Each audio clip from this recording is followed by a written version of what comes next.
महामारी के संदर्भ में सबसे बड़ी चुनौती अब आने वाली है। भारत जैसे विशाल देश में हर व्यक्ति तक टीका पहुंचाना और उन्हें इसे लगाने के लिए तैयार करना सबसे बड़ी मुश्किल साबित हो सकती है। देश के 70 करोड़ लोगों को 12 महीने में सुरक्षित करना बड़ी चुनौती है। अगर हम इसमें सफल रहते हैं तो दुनिया की इस धारणा को तोड़ने में मदद मिलेगी कि भारत का स्वास्थ्य क्षेत्र में प्रदर्शन खराब है। देश की छवि बेहतर होगी, जिसका सकारात्मक असर निवेश पर होगा।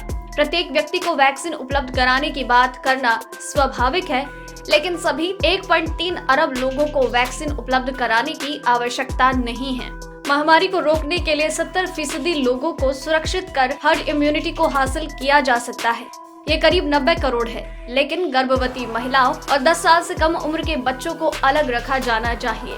इसका कारण है किसी भी वैक्सीन का अभी तक इन समूहों में परीक्षण नहीं किया गया। ऑपरेशनल टारगेट 70 करोड़ से कम है और साल भर में इसे हासिल करने के लिए 2 खुराक प्रति व्यक्ति के हिसाब से साल भर में 1.4 अरब खुराक की जरूरत होगी।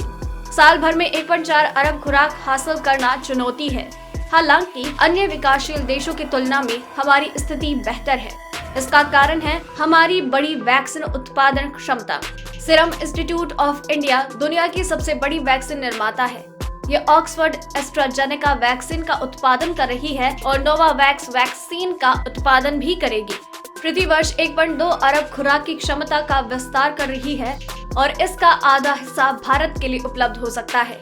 अन्य भारतीय वैक्सीन निर्माता Zydus Cadila, Bharat biotech, doctor Reddy's laboratory और बायोलॉजिकल ई है।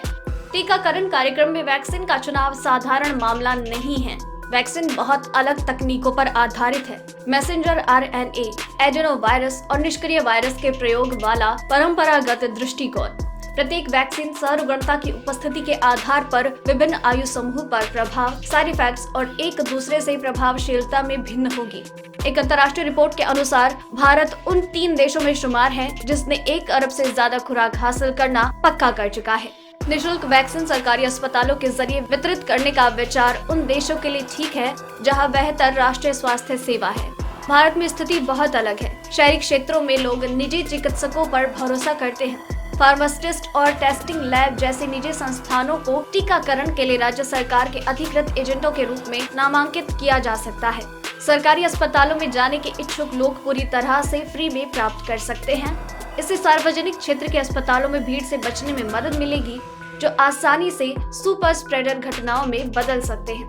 निजी अस्पतालों और क्लिनिक्स को भी बाजार से अनुमोदित वैक्सीन खरीदने और आम जनता को शुल्क के साथ लगाने की अनुमति दी जानी चाहिए।